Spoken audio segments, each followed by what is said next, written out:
Je vous propose maintenant de préparer l'épreuve 5 de technique notariale à partir d'une analyse du sujet 2012, le cas Teuro sur les successions. Donc, nous sommes en pleine période de révision pour la préparation d'examen de la session 2021.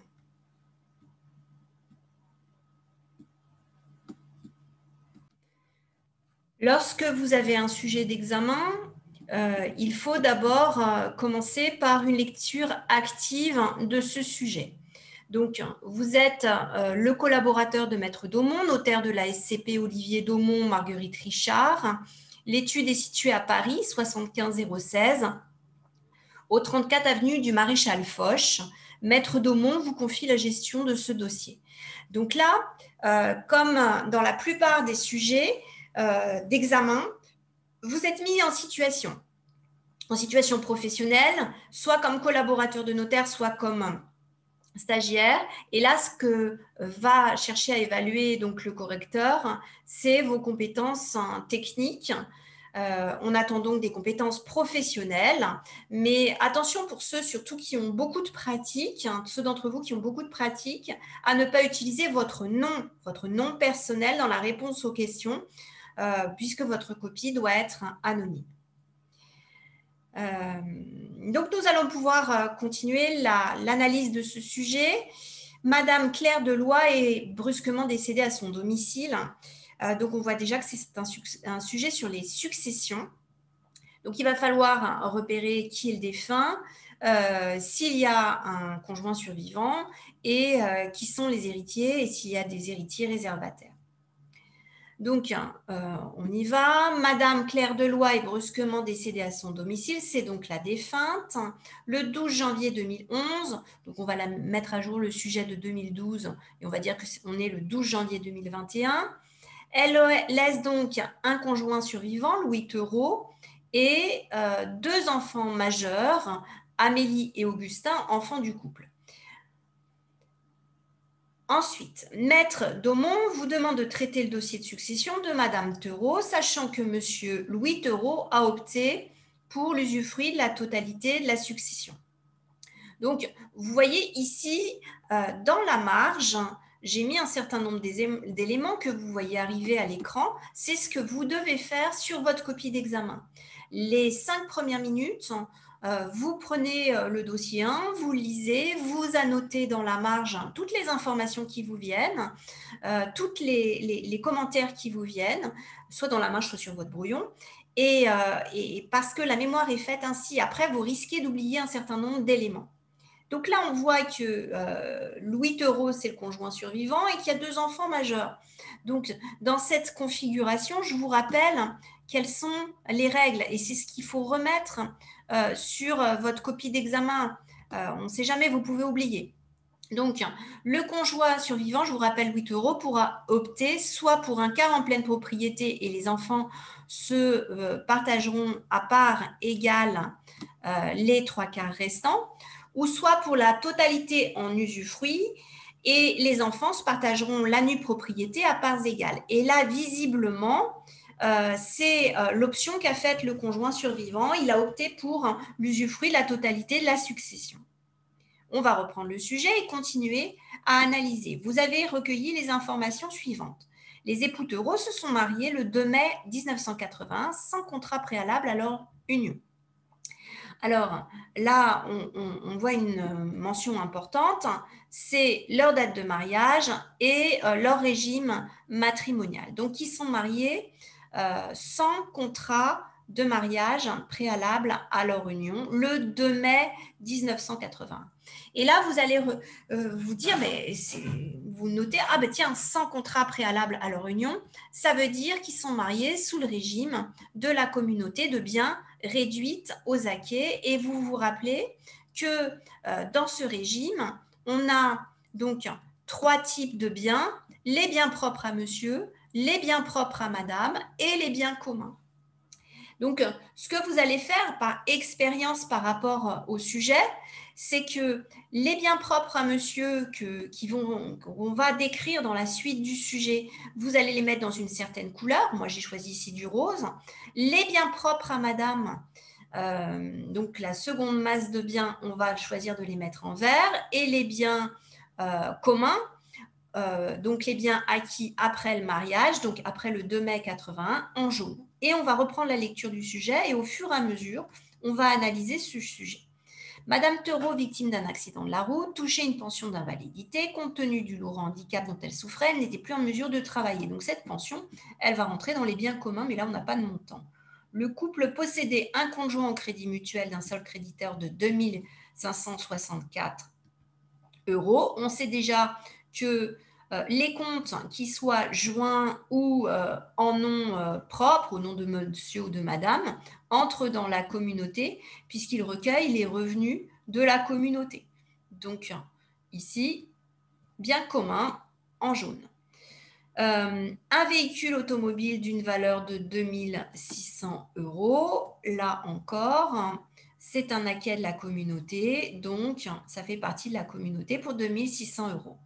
L'assurance maladie doit au jour du décès 850 € au titre de l'assurance invalidité versée à Madame Theroux. Donc là, ça rentre bien dans la communauté, mais attention, ici, il s'agit d'un passif. Donc, on va se le remettre ici en mémoire. Alors, on aurait pu utiliser un code couleur, mais j'ai peur que ça fasse vraiment trop de couleurs. Donc, ici, un passif de communauté. Les sommes dues à la clinique au titre de frais de dernière maladie s'élèvent à 1034 €. Donc là, les sommes dues à la clinique aux frais de dernière maladie, 1034 €, c'est des sommes qui sont dues à la communauté. Donc, on va les mettre en jaune, que je retrouve ma manip. Et ici, on va se mettre entre parenthèses, attention, c'est du passif de communauté. Tac, ici.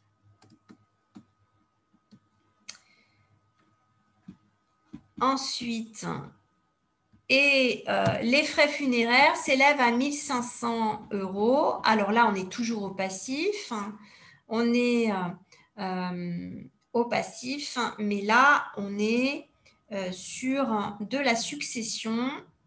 Donc là, on est sur le passif de succession. Donc, j'aurais pu trouver une autre couleur. Je vais me le mettre dans une autre couleur. Hop. Quelle couleur je vais choisir? Eh ben, un bleu. Donc ça, attention, les frais funéraires relèvent du passif de succession en bleu. Après interrogation des services fiscaux, il s'avère que les époux sont redevables de 920 ici euros au titre de la taxe foncière. Donc, on a les époux. Ça, c'est sans doute lié à leurs biens qu'on va découvrir un peu plus bas. Donc, on a donc ici une dette de nouveau de 920 €. Donc, une dette de la communauté. Donc, passif de communauté. Je vais faire un copier-coller. Passif de communauté. Hop.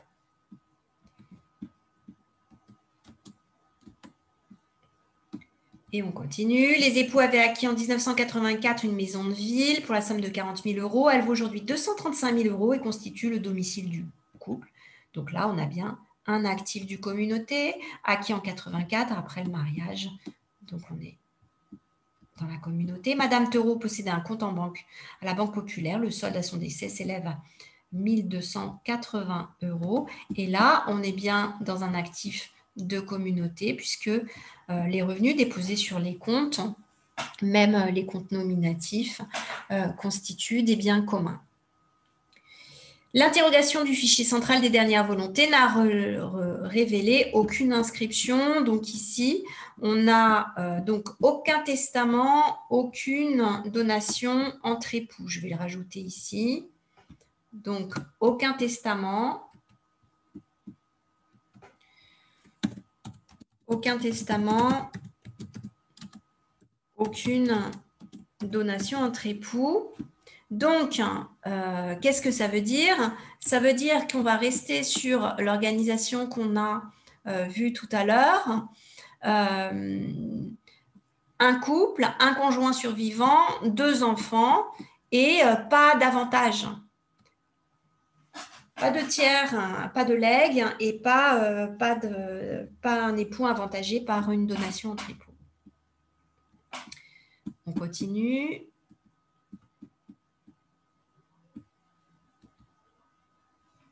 Excusez-moi.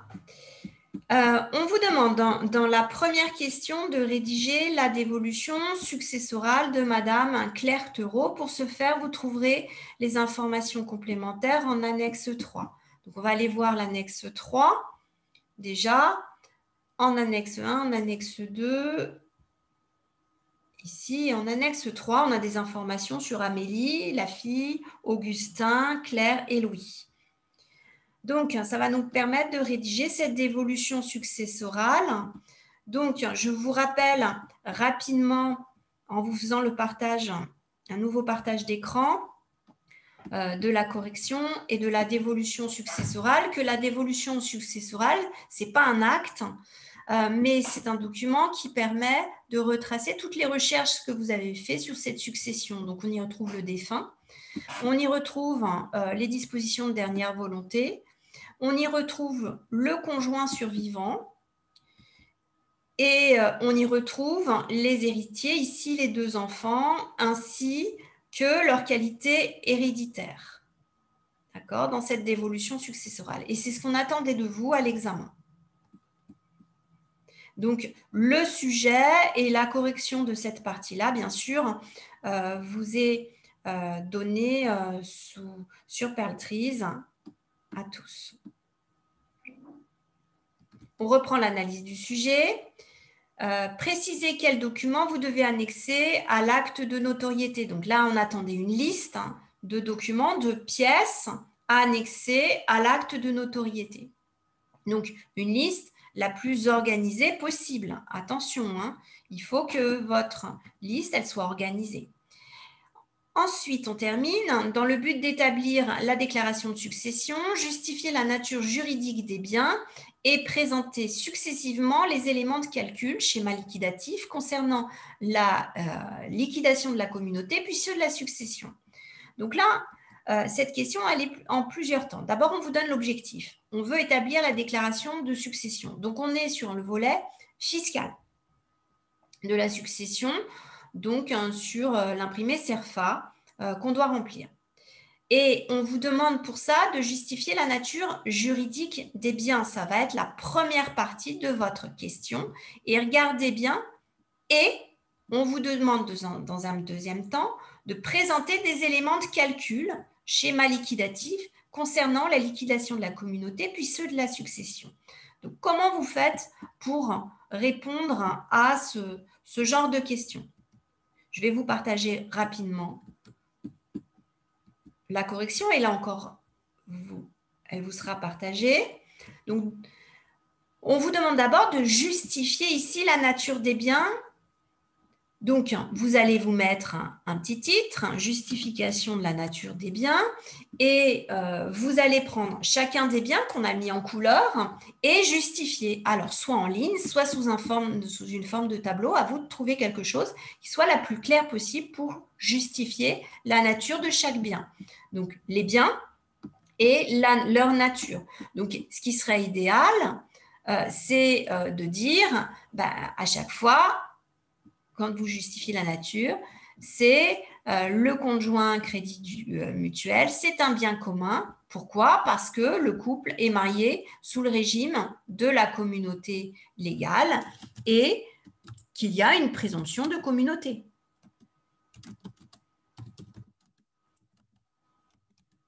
D'accord? J'écris pas vite. À chaque fois, vous justifiez le plus clairement possible. Et vous présentez ça clairement. Ensuite, je vous préparerai une autre vidéo qui vous présente, qui va vous donner des modalités de présentation pour gagner du temps. Ensuite, deuxième partie de la question, vous demandez de présenter le schéma liquidatif concernant la liquidation de la communauté, puis ceux de la succession. Ça se fait en 2 temps. Là, vous avez les 2 temps. Vous avez le puits qui va partager la réponse en 2. Donc, on va liquider d'abord la communauté. Comment on fait? Il y a un actif de communauté, un passif et une balance, une différence. Et puis après, vous liquidez fiscalement la succession avec un actif, un passif. J'espère avoir été claire, la plus claire possible dans ces remarques et vous avoir apporté de l'aide pour analyser un sujet.